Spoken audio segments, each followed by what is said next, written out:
Quand vous pensez formation en ligne, vous pensez à quoi? Probablement à un ensemble de vidéos séparées en modules, mais c'est pas la seule manière de faire des formations, ni forcément la meilleure. Alors si vous allez lancer une formation, ça vaut le coup de regarder une liste de tous les types de formations qui existent, j'en ai trouvé 15, et ensuite de décider celle qui correspond le mieux à votre situation. Donc si on prend les classiques formations vidéo, elles ont un gros avantage, c'est que vous les faites une fois, et vous pouvez les vendre pendant des mois ou des années sans aucun effort supplémentaire, ce qui est très cool. Mais ces formations vidéo prennent quand même du temps à créer, ce qui fait que si vous ne connaissez pas encore bien votre marché, vous pouvez facilement passer des semaines sur un produit que finalement personne ne va acheter. En termes de temps que vous allez devoir y mettre, je leur donnerai un 8 sur 10, 10 étant la meilleure note, parce que vous allez passer beaucoup de temps au départ, c'est vrai, mais ensuite c'est assez automatisé. Et comme vous pouvez les vendre longtemps, on va donner aux formations classiques aussi un généreux 8 sur 10 de chiffre d'affaires potentiel. C'est élevé, mais vous pouvez encore faire mieux. Ce qui les place ici, sur notre graphique. Les formations vidéo sont une bonne option si vous voulez faire un business qui est très minimaliste,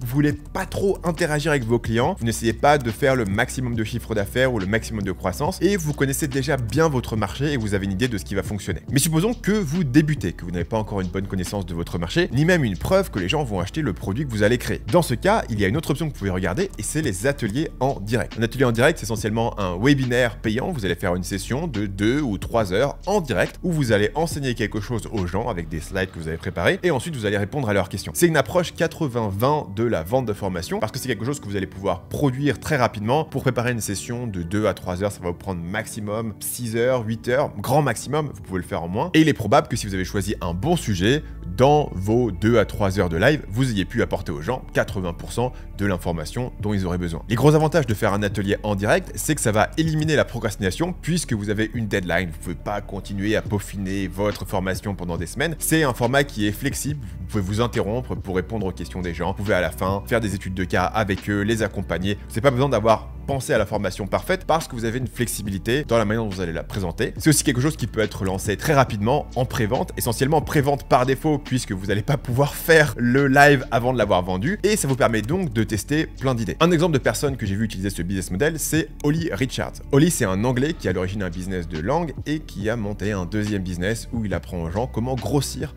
leur business de formation. Son modèle actuel, c'est de lancer un atelier tous les mois qui vend environ à 100 $ et ça lui permet sur un an de tester 12 approches différentes de produits et peut-être d'identifier celles qui fonctionnent le mieux ou non. Sur une liste email d'environ 14 000 personnes, il fait dans les 10 à 16 000 $ par lancement, ce qui est ok, pas super élevé pour un business dans le domaine de comment gagner de l'argent, mais son prix est très bas et ça permet de faire régulièrement des lancements. Ça lui permet aussi de faire des produits qui sont très rapides à faire et d'avoir ce catalogue de 12 produits à la fin de l'année qui peut vendre au fur et à mesure en evergreen. Une autre personne que j'ai vu utiliser ce modèle de manière intéressante, c'est Ramit Sethi, un gros formateur sur le domaine de l'argent. Il a tendance à faire des formations plus complexes, mais avant de faire une grosse formation, il fait souvent un workshop où il va vous enseigner les bases en 3 heures de manière à valider l'idée s'il y a une demande, d'avoir les retours clients et de faire ensuite une formation complète qui là prendra plusieurs mois si l'idée est validée et si les gens sont suffisamment intéressés. Donc ce modèle d'atelier en direct est une très bonne option si vous êtes débutant. Ça vous évite de passer des semaines à créer une formation sans savoir si elle va se vendre et si vous voulez valider la demande sur votre marché. Ça peut aussi être une très bonne manière si vous avez plus d'expérience de tester rapidement des idées sur un nouveau marché ou de tester des idées qui sont un peu annexes à votre business existant. Je vois par exemple que Ramit Sethi avait à l'origine un business sur comment gagner de l'argent sur internet et tester des idées sur comment investir votre argent de manière plus efficace. En termes de notes, sur le temps passé, on va être sur un 9 sur 10 parce qu'il suffit juste de préparer ce que vous allez dire et de faire le live pendant 3 heures, mais le chiffre d'affaires potentiel est moindre, notamment parce que vous n'allez pas pouvoir vendre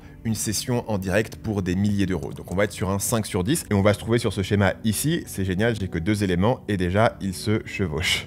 Parlons maintenant d'un type de formation qui sent bon les années 2010, c'est les e-books. Je vais passer dessus rapidement parce que c'est pas une bonne option dans l'immense majorité des cas. Heureusement, je vois de moins en moins de gens qui croient qu'ils vont gagner de leur vie avec un e-book, mais je vous en parle pour une raison précise, c'est parce que le framing de la manière dont vous présentez les choses est important. Quand vous parlez d'un e-book c'est un truc avec une valeur perçue qui est faible. On va vendre ça à 9 €, peut-être 20 € maximum, mais un e-book à 39 €, ça semble hors de prix. Alors que vous prenez le même contenu, vous le faites sous forme de vidéo, vous vendez ça facilement à 69 €. Donc non seulement la formation formation vidéo se vend plus cher qu'un e-book et a plus de valeur perçue, elle est aussi plus rapide à faire finalement parce que vous n'avez pas besoin de rédiger un livre entier. Et écrire un livre, ça prend vraiment très longtemps. Mais ce concept du framing, c'est-à-dire comment est-ce que vous allez présenter et le nom que vous allez utiliser pour parler de votre produit, va avoir une importance énorme dans ce qu'on va dire ensuite. Donc l'e-book sur le temps, ça va être du 4 sur 10, sur le chiffre d'affaires du 3 sur 10. Et qu'en est-il de faire un livre chez un éditeur traditionnel? C'est pareil, sauf que c'est encore un peu plus long et sauf que c'est encore moins rentable. Alors est-ce qu'il faut faire un livre chez un éditeur traditionnel? Moi je l'ai fait, mon livre s'appelle Votre Empire dans un sac à dos. Je l'ai fait pourquoi? Pour la marque, pour dire je suis auteur best-seller publié chez Erol. C'est pour ça que j'ai fait un seul livre. Mon livre m'a pris plus de 6 mois à écrire. Il m'a rapporté en tout moins de 100 000 €, ce qui est très faible par rapport à ce que pourrait faire une formation qui me prendrait 2 fois moins de temps à faire. Bien sûr, être un auteur publié peut aider à crédibiliser vos autres activités, donc ça peut avoir du sens. Mais si on le regarde purement d'un point de vue temps, on va lui donner un 3 sur 10 et d'un point de vue chiffre d'affaires, on va lui donner un 2 sur 10. Partons maintenant à l'opposé d'un livre avec une autre option qui est très populaire, c'est le coaching individuel. L'avantage du coaching individuel, c'est que vous avez zéro préparation. Il faut être sur l'appel, répondre aux questions des gens. Ça vous permet de monétiser efficacement sur un petit nombre de clients parce que les gens vont payer cher pour avoir votre temps. Ça peut être plus facile à vendre sur certains marchés parce qu'il y a une interaction directe. Les gens ont l'impression de payer pour quelque chose de plus concret que simplement des formations qui sont hébergées sur un site. Et ça vous permet d'être payé pour comprendre les besoins des gens parce qu'en tant que coach, votre travail, c'est de comprendre la personne, ce qui la bloque, lui donner des méthodes et voir si ça fonctionne. Donc si vous voulez faire de la recherche sur un marché et comprendre vraiment comment vous pouvez aider les gens, le coaching peut être un des meilleurs moyens de commencer. Le désavantage, c'est qu'il faut coacher les gens et que ça prend du temps et que vous ne pouvez pas non plus avoir 100 clients en coaching toutes les semaines. Donc en ce qui concerne le temps passé, ça va aussi être du 4 sur 10, mais sur le chiffre d'affaires, ça va être du 7 sur 10 parce que si vous vous faites bien payer en coaching, vous pouvez gagner pas mal. Le coaching est une très bonne option si vous débutez et vous voulez avoir quelque chose à vendre rapidement, si vous êtes extraverti et que le coaching ça vous fait plaisir, ou si vous êtes dans un secteur où le coaching apporte beaucoup de valeur ajoutée. Si on prend l'exemple de la prise de parole en public, une formation sur la prise de parole en public sera difficile à vendre, notamment difficile à vendre pour un tarif qui sera élevé. Par contre, si vous êtes un coach en termes de prise de parole et que vous allez être payé par un employeur pour coacher différents managers, etc., vous pouvez très bien gagner avec ça parce que la prise de parole en public fonctionne mieux avec un coach que sur une formation rediffusée. L'alternative au coaching, c'est le coaching de groupe, qui est un modèle similaire où vous avez les gens sur un coaching et leur parler, vous avez plus de gens, ce qui permet de scaler plus votre business, d'avoir un chiffre d'affaires plus élevé. Donc niveau temps, c'est légèrement plus efficace avec un 5 sur 10, et niveau chiffre d'affaires, on est sur un 8 sur 10 parce que vous pouvez gagner beaucoup en coaching de groupe. Les gens vont payer un peu moins cher, mais vous aurez 3 ou 4 fois plus de monde par appel. Le coaching de groupe est particulièrement adapté au domaine où le coaching apporte beaucoup de valeur ajoutée, comme la prise de parole en public, mais aussi où les gens ont un budget limité.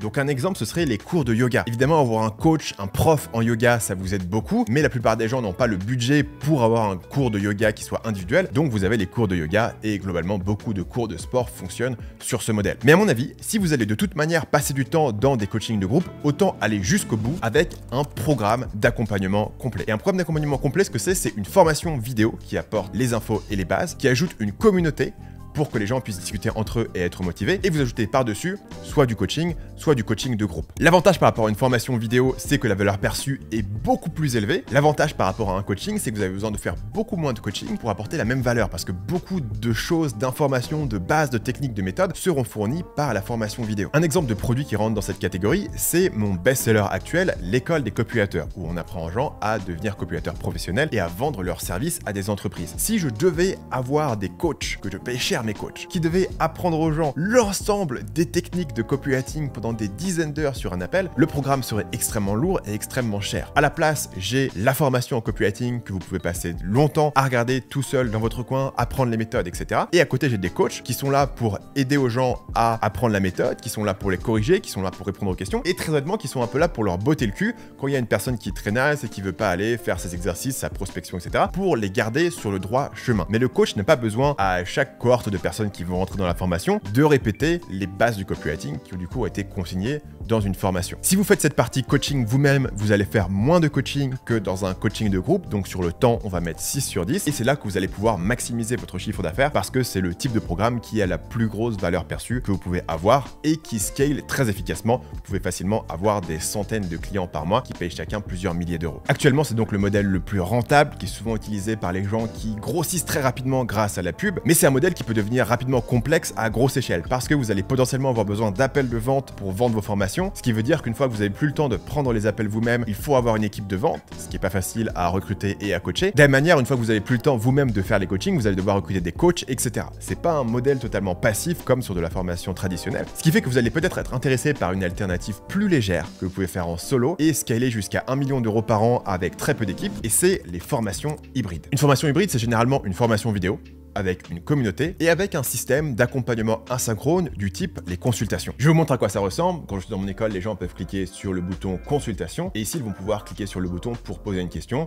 J'ai des instructions sur comment poser une bonne question et après ils peuvent simplement rentrer leurs questions. Moi, une fois par semaine, je vais me connecter dans mon espace de formation. Je vais avoir la liste des questions auxquelles répondre. Je vais cliquer sur démarrer une consultation. Je vais parler face à la caméra dans mon micro en enregistrant mon écran. Je vais ensuite prod cette vidéo, l'uploader sur le site de formation et Schoolmaker va automatiquement découper cette question et l'archiver. Et on aura donc directement dans mon école une archive de toutes les questions qui ont été posées avec le lien direct vers la réponse au sein de la vidéo correspondante avec des tags qui permettent aux gens soit de faire une recherche par mots-clés, soit de taper un tag, soit de chercher par catégorie pour retrouver dans le futur toutes les réponses que j'ai faites à mes élèves. Donc on est sur un modèle qui est très proche du programme d'accompagnement, le modèle le plus rentable, sauf que vous n'avez pas besoin de faire du coaching et d'être là en présentiel ou de recruter des coachs. Dans mon cas, je fais les consultations une fois par semaine le mercredi et ça me prend entre 1h et 1h30. L'intérêt de ce modèle, c'est que vous allez apporter beaucoup plus de valeur qu'une simple formation vidéo en y passant finalement juste un peu de temps en plus. Donc sur le temps, on va mettre du 7 sur 10 et sur le chiffre d'affaires, on va mettre du 9 sur 10. Les formations hybrides sont probablement pour vous si vous voulez vraiment apporter de la valeur et aider vos clients, si vous n'êtes pas obsédé par le fait que tout soit passif, mais si vous êtes un peu plus introverti comme moi et vous n'avez pas envie d'être sur des appels toute la journée. Il y a quelques années, j'ai remarqué que les formateurs qui cartonnaient le plus étaient tous en train de migrer vers des programmes d'accompagnement ou des formations hybrides. Alors j'ai eu l'idée de créer une plateforme de formation qui soit spécialement conçue pour ce genre de produit avec une communauté intégrée et des fonctionnalités d'accompagnement comme les lives, le coaching et les consultations. Le résultat, c'est Schoolmaker. On n'a pas inventé ce nouveau style de formation, on a juste créé le meilleur outil pour les gérer. Avec Schoolmaker, vous pouvez apporter le maximum de valeur sans passer votre vie à répondre à des messages grâce aux consultations. Vous pouvez avoir un calendrier de vos lives à venir et les rediffusions des lives passés. Vous pouvez même décompter combien de sessions de coaching il reste à chaque client. Cliquez sur le premier lien dans la description pour démarrer votre essai gratuit de 14 jours sur Schoolmaker. Une variante de ces formations hybrides, c'est ce qu'on appelle les programmes par cohorte. C'est un genre de formation hybride mélangé avec des ateliers en direct. Donc vous avez une formation où tout le monde va commencer et terminer au même moment. Généralement, c'est sur 6, 8 ou 12 semaines. Le contenu est livré en live chaque semaine, il n'y a pas de vidéo préenregistrée et vous avez autour de ça une communauté. C'est un format qui était très à la mode aux alentours de 2020 à 2022 parce que ça permettait de vendre cher, il y avait un beau résultat sur les clients, mais la plupart des gens qui le faisaient à cette époque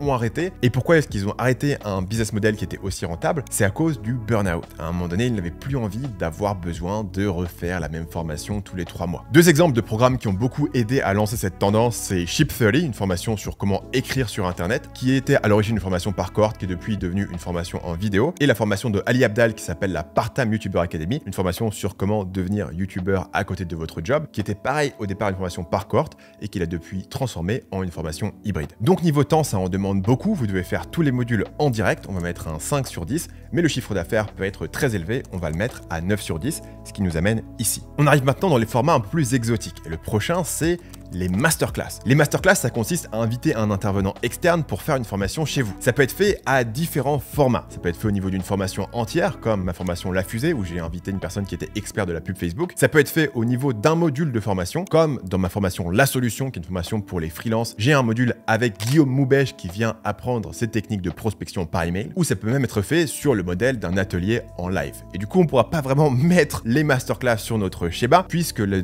dépenses en temps et le chiffre d'affaires potentiel dépendent du format de votre marché de l'intervenant. Les masterclass peuvent être une très bonne option si vous voulez, numéro 1, emprunter la crédibilité de quelqu'un qui lui-même ne veut pas faire ses propres formations. Par exemple, si vous êtes un influenceur fitness et vous voulez faire une formation sur comment vous entraîner comme un boxeur et vous avez la relation avec un coach qui coach des boxeurs pros et qui peut venir faire l'entraînement du boxeur dans une formation pour vous. Ce gars-là ne va pas forcément faire sa propre formation, il ne va pas construire sa propre audience sur le fitness, mais pour lui, c'est un petit bonus, ça lui rapporte pas mal d'argent pour un peu de travail, et pour vous, ça rajoute une formation à votre catalogue avec de la crédibilité supplémentaire. Ça vous permet aussi de faire des formations sur des sujets sur lesquels vous n'êtes pas vous-même expert. Par exemple, si je veux faire une formation sur LinkedIn, je vais aller chercher logiquement un expert de LinkedIn qui va pouvoir apporter cette expertise à mon audience. Un autre modèle qui est très sexy mais qui donne rarement les résultats attendus, c'est le modèle des abonnements. Dans ce modèle, les gens payent tous les mois, que ce soit 10, 20, 30, 50, 100 euros, et chaque mois ils vont recevoir un module de formation. Je suis généralement pas fan de ce modèle. Vous pouvez voir la vidéo ici où je parle plus en détail de pourquoi est-ce que vous pourriez faire des abonnements et pourquoi est-ce que c'est généralement une mauvaise idée, même s'il y a des exceptions. Le problème du modèle par abonnement, c'est que vous allez souvent avoir un churn qui est élevé, c'est-à-dire que beaucoup de gens se désabonnent et que le panier moyen que vous allez recevoir sur la vie d'un client qui est abonné à votre formation est inférieur à ce que vous auriez eu en lui vendant une formation simple en one shot. Ce qui veut dire que vous avez moins d'argent et vous avez beaucoup plus de maintenance parce que vous devez constamment produire du contenu pour les gens qui sont dans votre abonnement. Donc au niveau du temps passé, on va donner un 5 sur 10 et au niveau du chiffre d'affaires, seulement un 6 sur 10. Un modèle similaire, celui de la communauté payante. C'est la même chose qu'un abonnement, sauf qu'il n'y a pas de contenu. Les gens sont juste là pour parler entre eux. Ce qui en fait un très joli business si vous pouvez le faire marcher. C'est-à-dire si vous pouvez avoir une masse critique de gens qui veulent payer pour parler entre eux et vous finalement vous n'avez pas grand chose d'autre à faire que simplement réunir ces personnes. Vous allez généralement avoir le même problème de churn que dans n'importe quel abonnement, mais il y a beaucoup moins de maintenance, ce qui veut dire qu'au niveau du temps c'est un 10 sur 10, même si le chiffre d'affaires n'est que un 6 sur 10. Un exemple de communauté payante sur lequel je suis client depuis très longtemps, c'est le Dynamite Circle, qui est simplement une communauté avec en plus des événements, il n'y a pas de formations qui sont associées, mais souvent c'est plus facile de lancer une communauté active en complément d'une formation hybride par exemple. Une autre manière de faire des formations auxquelles on n'a pas tendance à penser, c'est de faire une immersion en présentiel, c'est-à-dire une formation intensive avec les gens pendant 2 à 3 jours sur place. C'est très différencié par rapport à ce que tous vos concurrents proposent. Il y a une fraction des clients qui préfèrent largement cette modalité, qui sont prêts à payer cher pour ça. Évidemment, de votre côté, ça veut dire que vous avez plus de coûts pour organiser l'événement, il vous faut une salle et vous déplacer peut-être. En termes de temps, ça en demande beaucoup, donc ça va être du 6 sur 10, mais le chiffre d'affaires peut être du 8 sur 10, et comme il y a des coûts, on va mettre 7 sur 10 en termes de chiffre d'affaires, de bénéfices quoi. Une autre modalité qui peut être différenciante, c'est celle du bootcamp. Donc le modèle du bootcamp, c'est souvent pour apprendre le code, où vous allez mettre les gens dans une formation intensive pendant 3 à 9 mois pour apprendre toute la journée à coder. Ça peut être fait en présentiel ou ça peut être fait à distance, et c'est une idée qui peut être appliquée à d'autres domaines. Un exemple de domaine où c'est appliqué, c'est le yoga. Vous avez la modalité du yoga teacher training où les gens vont venir en retraite pendant plusieurs semaines pour apprendre à devenir prof de yoga. Un autre domaine où j'ai vu des programmes de ce type, c'est pour écrire un livre, une retraite d'auteur pour terminer votre livre. Vous avez 3 mois pour vous concentrer sur votre livre, tout est compris, vous avez un coach qui est là pour vous aider, vous avez même un groupe avec lequel partager chaque jour ce que vous avez écrit. J'avais aussi invité sur mon podcast le trilliard Paolo qui avait fait un bootcamp dans le domaine du Muay Thai, donc dans un domaine de sport. Les événements comme ça en physique, donc j'en ai fait, là c'était 10 jours, mais j'en ai fait aussi qui duraient 30 jours. Je me suis rendu compte que c'est ce qui plaisait le plus, et à chaque fois la satisfaction des gens, elle était la plus grande. La question à vous poser, c'est est-ce qu'il y a un moyen d'adapter cette recette dans votre domaine, et si oui, vous allez peut-être être le seul à l'avoir fait. En termes de temps, le modèle de bootcamp va vous en demander beaucoup, donc ça va être du 3 sur 10. Par contre, le chiffre d'affaires peut être élevé, on va le mettre à 8 sur 10. Finalement, et heureusement qu'on arrive au bout parce que notre schéma commence à être un beau bazar,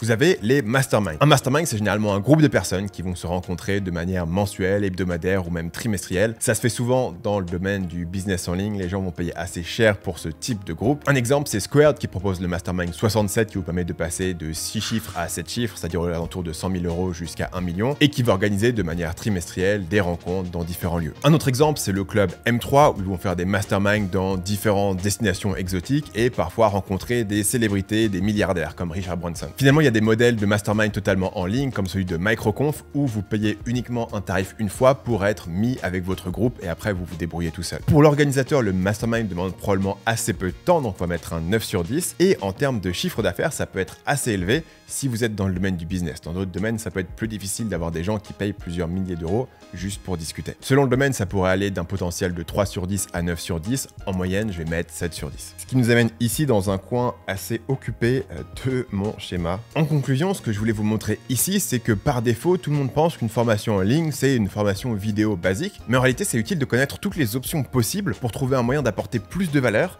de vous différencier, de pouvoir vendre plus cher et donc de pouvoir gagner plus d'argent. Si vous êtes débutant et que vous cherchez encore à valider votre marché, les meilleures manières de le faire, c'est de faire des ateliers en direct ou de faire du coaching. Si vous êtes intermédiaire, c'est-à-dire que vous avez fait au moins 10 000 € de chiffre d'affaires sur votre business au total, vous pouvez commencer à faire des formations vidéo, vous pouvez transformer votre coaching en coaching de groupe, vous pouvez faire des formations hybrides si vous voulez gagner plus d'argent, et vous pouvez même tester des immersions en présentiel ou des bootcamps si ça vous intéresse. Finalement, si vous êtes un formateur plus avancé et que vous avez fait au moins 100 000 € de chiffre d'affaires au total, je vous conseille vraiment de vous concentrer sur soit les formations hybrides, soit les programmes d'accompagnement. Et potentiellement réfléchir à faire un livre traditionnel avec un éditeur si vous voulez le prestige. Et quel que soit votre niveau, si vous êtes dans une humeur expérimentale, vous pouvez faire des masterminds, des masterclass, créer une communauté, ou même si vous souhaitez totalement cracher au visage de tous mes conseils, faire un système d'abonnement. Mais choisir le bon type de formation, c'est une chose, c'est tout aussi important de choisir le bon sujet. Cliquez ici pour voir la vidéo où je vous explique comment choisir le sujet pour votre formation.